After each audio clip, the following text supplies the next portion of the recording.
ओम श्री गणेशाय नमः। अथ श्री शिवरक्षा स्तोत्रम्। अस्य श्री शिवरक्षा स्तोत्रमन्त्रस्य याज्ञवल्क्य ऋषिः श्री सदाशिवो देवता अनुष्टुप् छन्दः श्री सदाशिव प्रीत्यर्थं शिवरक्षा स्तोत्र पाठे विनियोगः। चरितं देवदेवस्य महादेवस्य पावनम् अपारं परमोदारं चतुर्वर्गस्य साधनं गौरीविनायकोपेतं पञ्चवक्त्रं त्रिनेत्रकं शिवं ध्यात्वा दशभुजं शिवरक्षां पठेन्नरः।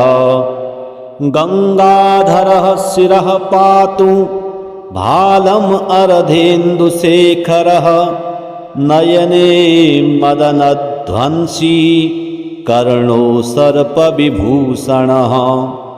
घ्राणं पातु पुरारातिः मुखं पातु जगत्पतिः जिह्वां वागीश्वरः पातु कन्धरां सितिकन्धरः। श्रीकण्ठः पातु मे कण्ठं स्कन्धो विश्वधुरन्धरः भुजो भूभारसंहर्ता करौ पातु पिनाकधृक्। हृदयं शङ्करः पातु जठरं गिरिजापतिः नाभिं मृत्युञ्जयः पातु कटिव्याघ्राजिनाम्बरः।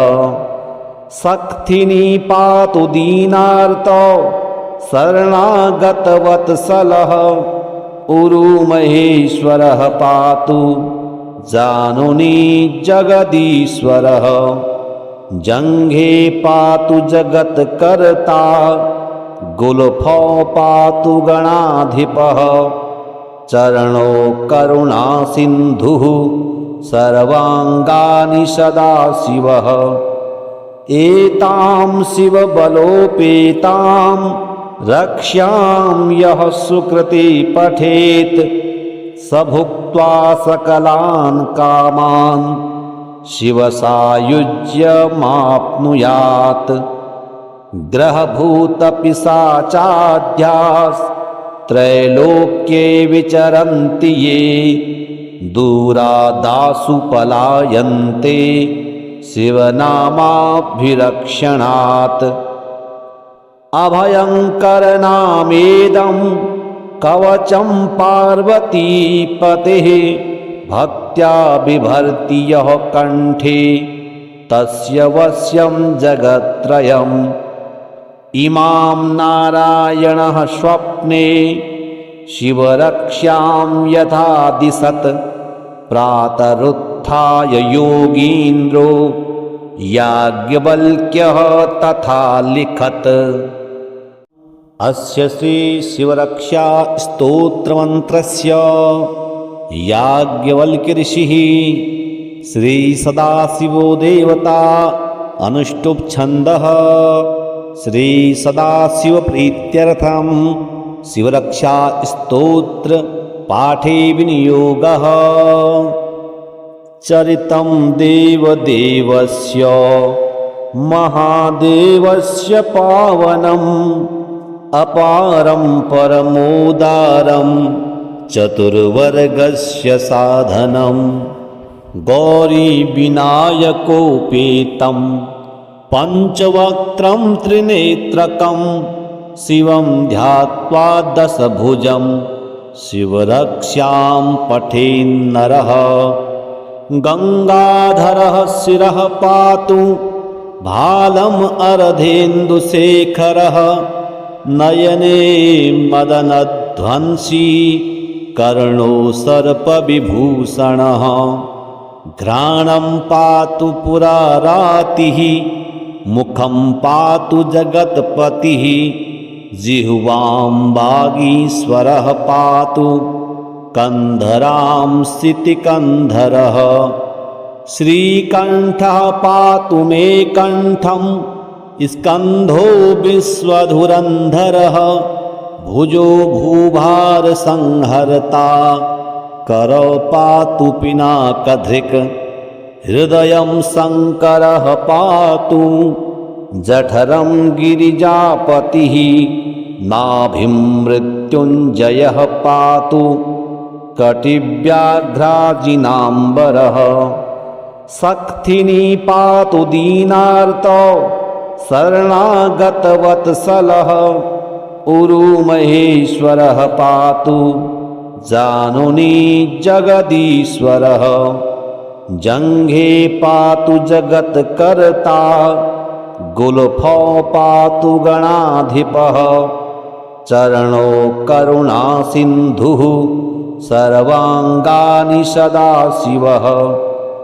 एतां शिवबलोपेतां रक्ष्यां यः सुकृति पठेत् स भुक्त्वा सकलान् कामान् शिवसायुज्यमाप्नुयात् ग्रहभूतपिशाचाद्यास्त्रैलोक्ये विचरन्ति ये दूरादासु पलायन्ते शिवनामाभिरक्षणात् अभयङ्करनामेदं कवचं पार्वतीपतेः भक्त्या बिभर्ति यः कण्ठे तस्य वश्यं जगत्त्रयम् इमां नारायणः स्वप्ने शिवरक्ष्यां यथा दिशत् प्रातरुत्थाय योगीन्द्रो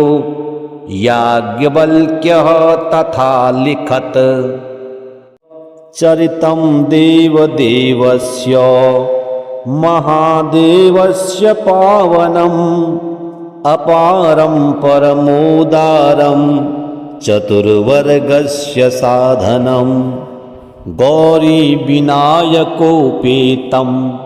पञ्चवक्त्रं त्रिनेत्रकं शिवं ध्यात्वा दशभुजं शिवरक्ष्यां पठेन्नरः गङ्गाधरः शिरः पातु भालम् अर्धेन्दुशेखरः नयने मदनध्वंसी कर्णो सर्पविभूषणः घ्राणं पातु पुरारातिः मुखं पातु जगत्पतिः जिह्वां वागीश्वरः पातु कन्धरां सितिकन्धरः श्रीकण्ठः पातु मे कण्ठं स्कन्धो विश्वधुरन्धरः भुजो भूभारसंहर्ता करौ पातु पिनाकधृक् हृदयं शङ्करः पातु जठरं गिरिजापतिः नाभिं मृत्युञ्जयः पातु कटिव्याघ्राजिनाम्बरः शक्तिनी पातु दीनार्तो शरणागतवत्सलः उरुमहेश्वरः पातु जानुनी जगदीश्वरः जङ्घे पातु जगत्कर्ता गुल्फौ पातु गणाधिपः चरणो करुणासिन्धुः सर्वाङ्गानि सदाशिवः एतां शिवबलोपेतां रक्ष्यां यः सुकृति पठेत् स भुक्त्वा सकलान् कामान् शिवसायुज्यमाप्नुयात् ग्रहभूतपिशाचाद्यास्त्रैलोक्ये विचरन्ति ये दूरादासु पलायन्ते शिवनामाभिरक्षणात् अभयङ्करनामेदं कवचं पार्वतीपतेः भक्त्या बिभर्ति यः कण्ठे तस्य वश्यं जगत्त्रयम् इमां नारायणः स्वप्ने शिवरक्ष्यां यथा दिशत् प्रातरुत्थाय योगीन्द्रो याज्ञवल्क्यः तथा लिखत। चरितं देवदेवस्य महादेवस्य पावनम् अपारं परमोदारं चतुर्वर्गस्य साधनं गौरीविनायकोपेतं पञ्चवक्त्रं त्रिनेत्रकं शिवं ध्यात्वा दशभुजं शिवरक्ष्यां पठेन्नरः। गंगाधरः शिरः पातु भालम् अर्धेन्दुशेखरः नयने मदनध्वंसी कर्णो सर्पविभूषणः। घ्राणं पातु पुरारातिः मुखं पातु जगत्पतिः जिह्वां वागीश्वरः पातु कंधरां सितिकन्धरः। श्रीकण्ठः पातु मे कण्ठं स्कन्धो विश्वधुरन्धरः भुजो भूभारसंहर्ता करौ पातु पिनाकधृक्। हृदयं शङ्करः पातु जठरं गिरिजापतिः नाभिं मृत्युञ्जयः पातु कटिव्याघ्राजिनाम्बरः। शक्तिनी पातु दीनार्तो शरणागतवत्सलः उरुमहेश्वरः पातु जानुनी जगदीश्वरः। जङ्घे पातु जगत्कर्ता गुल्फौ पातु गणाधिपः। चरणो करुणासिन्धुः सर्वाङ्गानि सदाशिवः। एतां शिवबलोपेतां रक्ष्यां यः सुकृते पठेत् स भुक्त्वा सकलान् कामान् शिवसायुज्यमाप्नुयात्। ग्रहभूतपिशाचाढ्यास्त्रैलोक्ये विचरन्ति ये दूरादासु पलायन्ते शिवनामाभिरक्षणात्। अभयङ्करनामेदं कवचं पार्वतीपतेः भक्त्या बिभर्ति यः कण्ठे तस्य वश्यं जगत्त्रयम्। इमां नारायणः स्वप्ने शिवरक्ष्यां यथा दिशत् प्रातरुत्थाय योगीन्द्रो याज्ञवल्क्यः तथा लिखत। चरितं देवदेवस्य महादेवस्य पावनम् अपारं परमोदारं चतुर्वर्गस्य साधनं गौरीविनायकोपेतं पञ्चवक्त्रं त्रिनेत्रकं शिवं ध्यात्वा दशभुजं शिवरक्ष्यां पठेन्नरः। गंगाधरः शिरः पातु भालम् अर्धेन्दुशेखरः नयने मदनध्वंसी कर्णो सर्पविभूषणः। घ्राणं पातु पुरारातिः मुखं पातु जगत्पतिः जिह्वां वागीश्वरः पातु कंधरां सितिकन्धरः। श्रीकण्ठः पातु मे कण्ठं स्कन्धो विश्वधुरन्धरः भुजो भूभारसंहर्ता करौ पातु पिनाकधृक्। हृदयं शङ्करः पातु जठरं गिरिजापतिः नाभिं मृत्युञ्जयः पातु कटिव्याघ्राजिनाम्बरः। शक्तिनी पातु दीनार्तो शरणागतवत्सलः उरुमहेश्वरः पातु जानुनी जगदीश्वरः।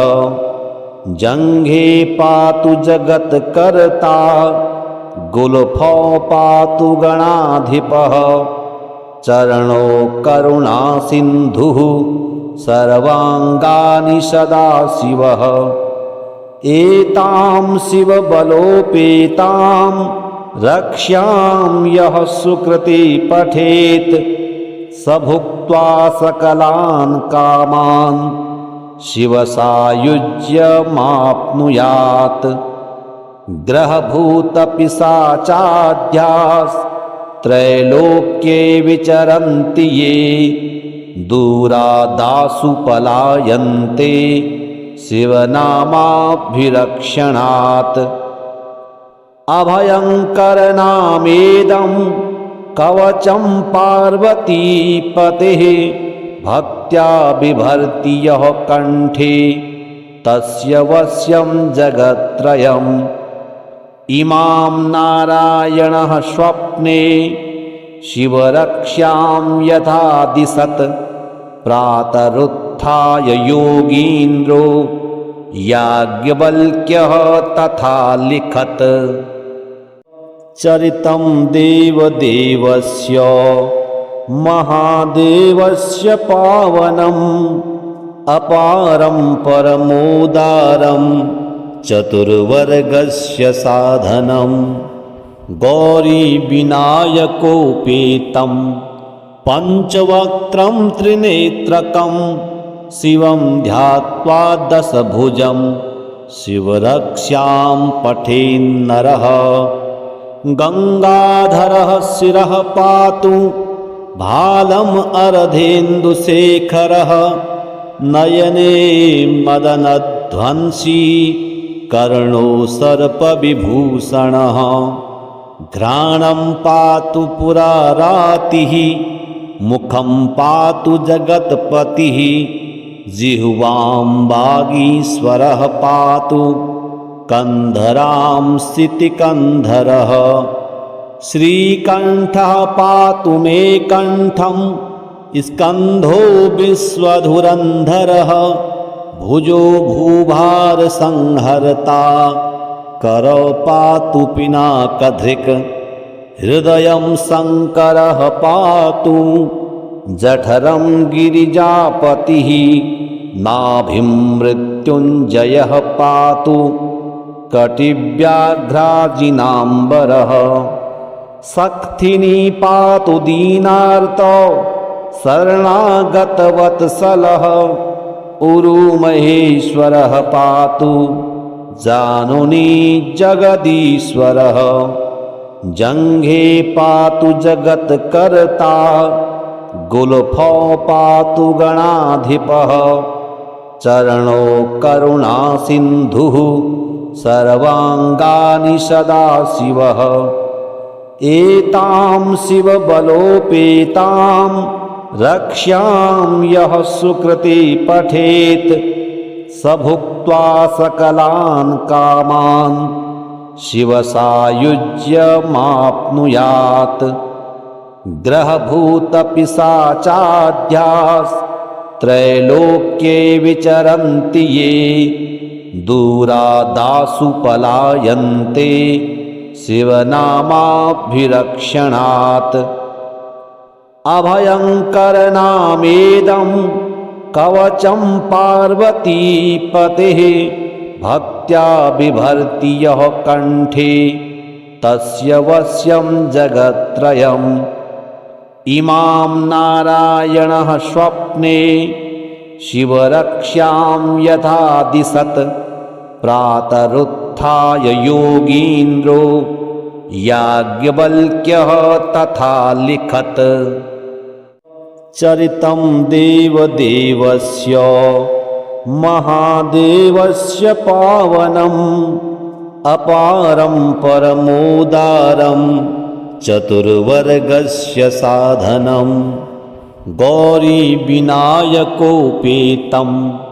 पञ्चवक्त्रं त्रिनेत्रकं शिवं ध्यात्वा दशभुजं शिवरक्ष्यां पठेन्नरः गङ्गाधरः शिरः पातु भालम् अर्धेन्दुशेखरः नयने मदनध्वंसी कर्णो सर्पविभूषणः घ्राणं पातु पुरारातिः मुखं पातु जगत्पतिः जिह्वां वागीश्वरः पातु कन्धरां सितिकन्धरः श्रीकण्ठः पातु मे कण्ठं स्कन्धो विश्वधुरन्धरः भुजो भूभारसंहर्ता करौ पातु पिनाकधृक् हृदयं शङ्करः पातु जठरं गिरिजापतिः नाभिं मृत्युञ्जयः पातु कटिव्याघ्राजिनाम्बरः शक्तिनी पातु दीनार्तो शरणागतवत्सलः उरुमहेश्वरः पातु जानुनी जगदीश्वरः जङ्घे पातु जगत्कर्ता गुल्फौ पातु गणाधिपः चरणो करुणासिन्धुः सर्वाङ्गानि सदाशिवः एतां शिवबलोपेतां रक्ष्यां यः सुकृती पठेत् स भुक्त्वा सकलान् कामान् शिवसायुज्यमाप्नुयात् ग्रहभूतपिशाचाद्यास्त्रैलोक्ये विचरन्ति ये दूरादासु पलायन्ते शिवनामाभिरक्षणात् अभयङ्करनामेदं कवचं पार्वतीपतेः भक्त्या बिभर्ति यः कण्ठे तस्य वश्यं जगत्त्रयम् इमां नारायणः स्वप्ने शिवरक्ष्यां यथा दिशत् प्रातरुत्थाय योगीन्द्रो याज्ञवल्क्यः तथा लिखत् चरितं देवदेवस्य महादेवस्य पावनम् अपारं परमोदारं चतुर्वर्गस्य साधनं गौरीविनायकोपेतं पञ्चवक्त्रं त्रिनेत्रकं शिवं ध्यात्वा दशभुजं शिवरक्ष्यां पठेन्नरः गङ्गाधरः शिरः पातु भालम् अर्धेन्दुशेखरः नयने मदनध्वंसी कर्णो सर्पविभूषणः घ्राणं पातु पुरारातिः मुखं पातु जगत्पतिः जिह्वां वागीश्वरः पातु कन्धरां सितिकन्धरः श्रीकण्ठः पातु मे कण्ठं स्कन्धो विश्वधुरन्धरः भुजो भूभारसंहर्ता करौ पातु पिनाकधृक् हृदयं शङ्करः पातु जठरं गिरिजापतिः नाभिं मृत्युञ्जयः पातु कटिव्याघ्राजिनाम्बरः शक्तिनी पातु दीनार्तो शरणागतवत्सलः उरुमहेश्वरः पातु जानुनी जगदीश्वरः जङ्घे पातु जगत्कर्ता गुल्फौ पातु गणाधिपः चरणो करुणासिन्धुः सर्वाङ्गानि सदाशिवः एतां शिवबलोपेतां रक्ष्यां यः सुकृती पठेत् स भुक्त्वा सकलान् कामान् शिवसायुज्यमाप्नुयात् ग्रहभूतपिशाचाद्यास्त्रैलोक्ये विचरन्ति ये दूरादासु पलायन्ते शिवनामाभिरक्षणात् अभयङ्करनामेदं कवचं पार्वतीपतेः भक्त्या बिभर्ति यः कण्ठे तस्य वश्यं जगत्त्रयम् इमां नारायणः स्वप्ने शिवरक्ष्यां यथा दिशत् प्रातरुत्थाय योगीन्द्रो याज्ञवल्क्यः तथा लिखत् चरितं देवदेवस्य महादेवस्य पावनम् अपारं परमोदारं चतुर्वर्गस्य साधनं गौरीविनायकोपेतं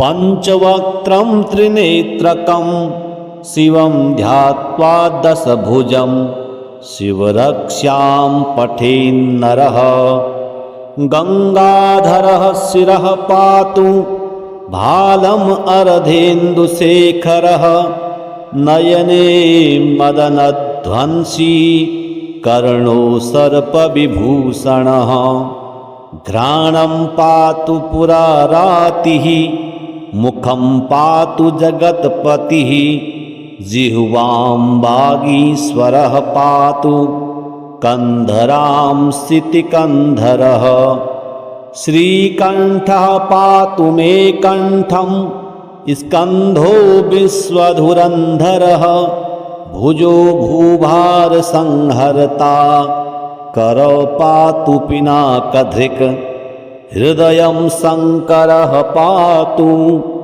जठरं गिरिजापतिः नाभिं मृत्युञ्जयः पातु कटिव्याघ्राजिनाम्बरः शक्तिनी पातु दीनार्तो शरणागतवत्सलः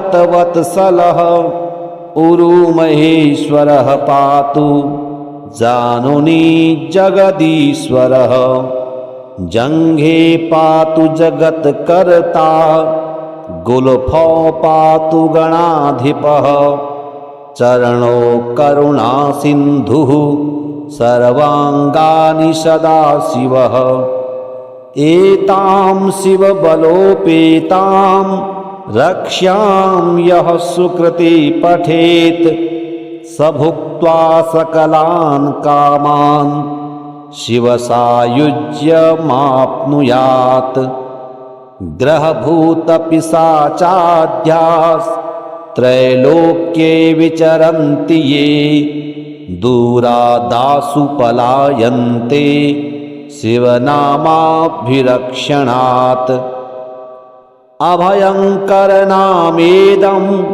कवचं पार्वतीपतेः भक्त्या बिभर्ति यः कण्ठे तस्य वश्यं जगत्त्रयम् इमां नारायणः स्वप्ने शिवरक्ष्यां यथा दिशत् प्रातरुत्थाय योगीन्द्रो याज्ञवल्क्यः तथा लिखत् चरितं देवदेवस्य महादेवस्य पावनम् अपारं परमोदारं चतुर्वर्गस्य साधनं गौरीविनायकोपेतं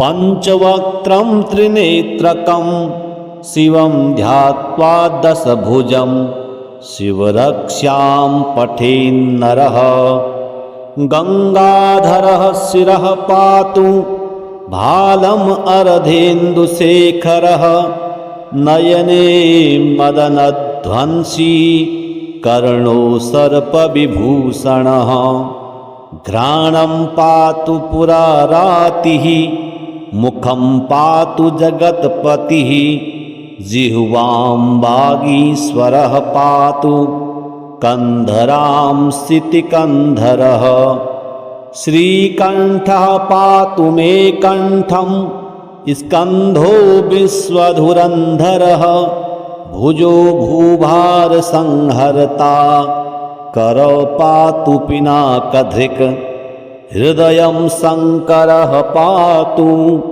जठरं गिरिजापतिः नाभिं मृत्युञ्जयः पातु कटिव्याघ्राजिनाम्बरः सक्थिनी पातु दीनार्तो शरणागतवत्सलः उरुमहेश्वरः पातु जानुनी जगदीश्वरः जङ्घे पातु जगत्कर्ता गुल्फो पातु गणाधिपः चरणो करुणासिन्धुः सर्वाङ्गानि सदाशिवः एतां शिवबलोपेतां रक्ष्यां यः सुकृते पठेत् स भुक्त्वा सकलान् कामान् शिवसायुज्यमाप्नुयात् ग्रहभूतपिशाचाद्यास्त्रैलोक्ये विचरन्ति ये दूरादासु पलायन्ते शिवनामाभिरक्षणात् अभयङ्करनामेदं कवचं पार्वतीपतेः भक्त्या बिभर्ति यः कण्ठे तस्य वश्यं जगत्त्रयम् इमां नारायणः स्वप्ने शिवरक्ष्यां यथा दिशत् प्रातरुत्थाय योगीन्द्रो याज्ञवल्क्यः तथा लिखत् चरितं देवदेवस्य महादेवस्य पावनम् अपारं परमोदारं चतुर्वर्गस्य साधनं गौरीविनायकोपेतं पञ्चवक्त्रं त्रिनेत्रकं शिवं ध्यात्वा दशभुजं शिवरक्ष्यां पठेन्नरः गङ्गाधरः शिरः पातु भालम् अर्धेन्दुशेखरः नयने मदनध्वंसी कर्णो सर्पविभूषणः घ्राणं पातु पुरारातिः मुखं पातु जगत्पतिः जिह्वां वागीश्वरः पातु कन्धरां सितिकन्धरः श्रीकण्ठः पातु मे कण्ठं स्कन्धो विश्वधुरन्धरः भुजो भूभारसंहर्ता करौ पातु पिनाकधृक् हृदयं शङ्करः पातु जठरं गिरिजापतिः नाभिं मृत्युञ्जयः पातु कटिव्याघ्राजिनाम्बरः सक्थिनी पातु दीनार्तो शरणागतवत्सलः उरुमहेश्वरः पातु जानुनी जगदीश्वरः जङ्घे पातु जगत्कर्ता गुल्फो पातु गणाधिपः चरणो करुणासिन्धुः सर्वाङ्गानि सदाशिवः एतां शिवबलोपेतां रक्ष्यां यः सुकृते पठेत् स भुक्त्वा सकलान् कामान् शिवसायुज्यमाप्नुयात् ग्रहभूतपिशाचाद्यास्त्रैलोक्ये विचरन्ति ये दूरादासु पलायन्ते शिवनामाभिरक्षणात् अभयङ्करनामेदं कवचं पार्वतीपतेः भक्त्या बिभर्ति यः कण्ठे तस्य वश्यं जगत्त्रयम् इमां नारायणः स्वप्ने शिवरक्ष्यां यथा दिशत् प्रातरुत्थाय योगीन्द्रो याज्ञवल्क्यः तथा लिखत् चरितं देवदेवस्य महादेवस्य पावनम् अपारं परमोदारं चतुर्वर्गस्य साधनं गौरीविनायकोपेतं पञ्चवक्त्रं त्रिनेत्रकं शिवं ध्यात्वा दशभुजं शिवरक्ष्यां पठेन्नरः गङ्गाधरः शिरः पातु भालम् अर्धेन्दुशेखरः नयने मदनध्वंसी कर्णो सर्पविभूषणः घ्राणं पातु पुरारातिः मुखं पातु जगत्पतिः जिह्वां वागीश्वरः पातु कन्धरां सितिकन्धरः श्रीकण्ठः पातु मे कण्ठं स्कन्धो विश्वधुरन्धरः भुजो भूभारसंहर्ता करौ पातु पिनाकधृक् हृदयं शङ्करः पातु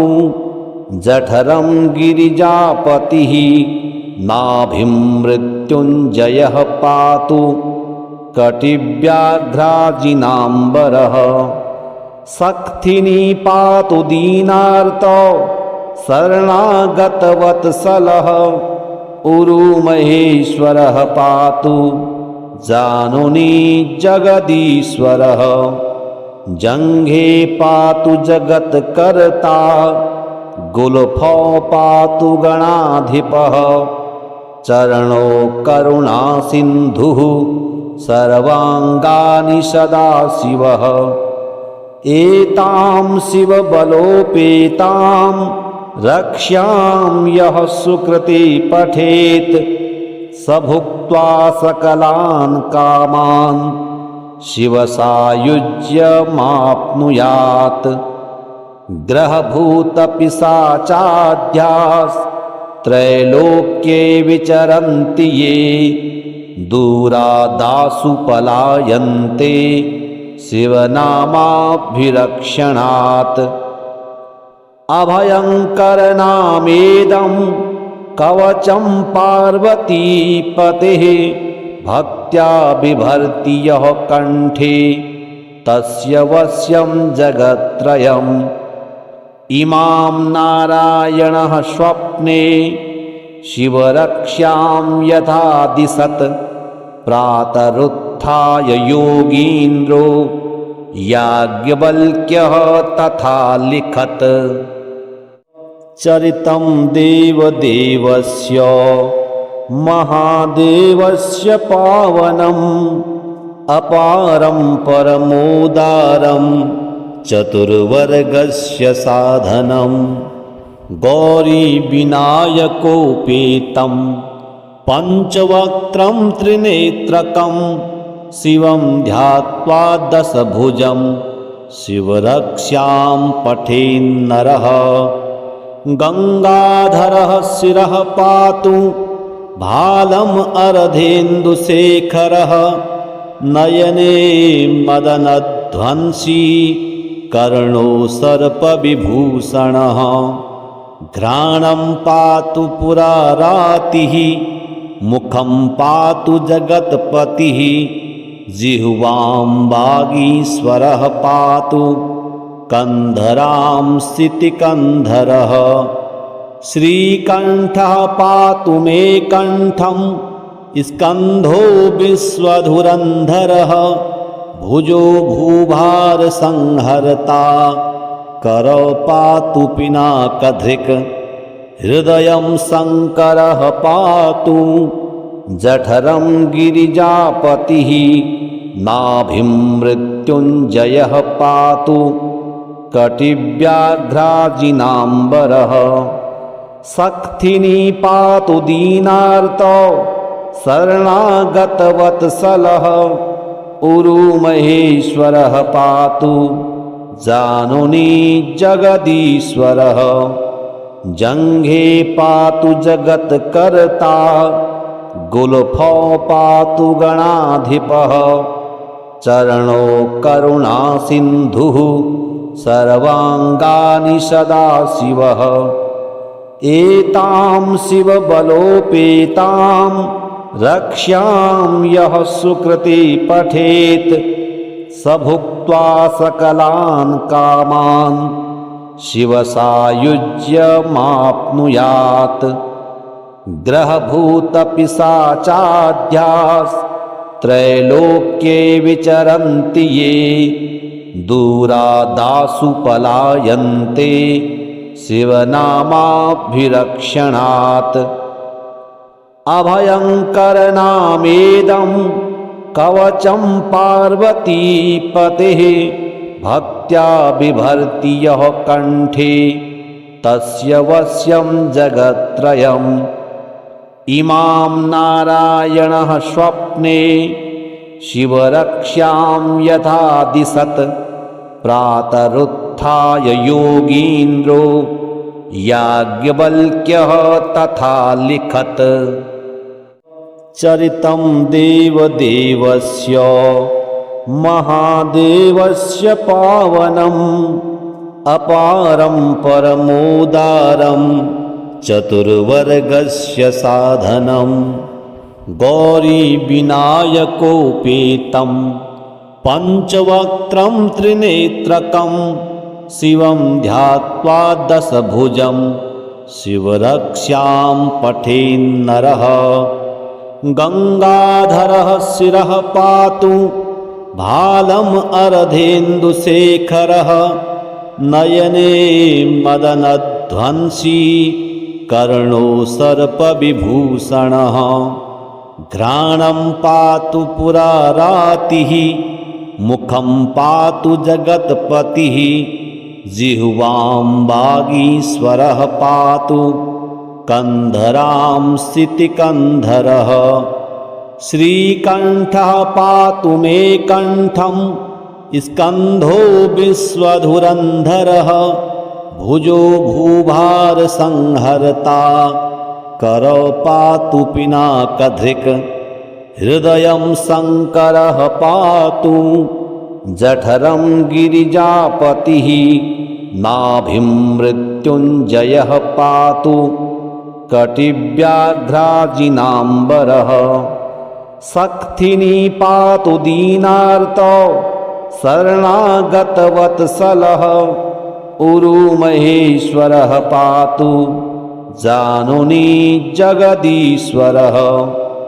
जङ्घे पातु जगत्कर्ता गुल्फौ पातु गणाधिपः। चरणो करुणासिन्धुः सर्वाङ्गानि सदाशिवः।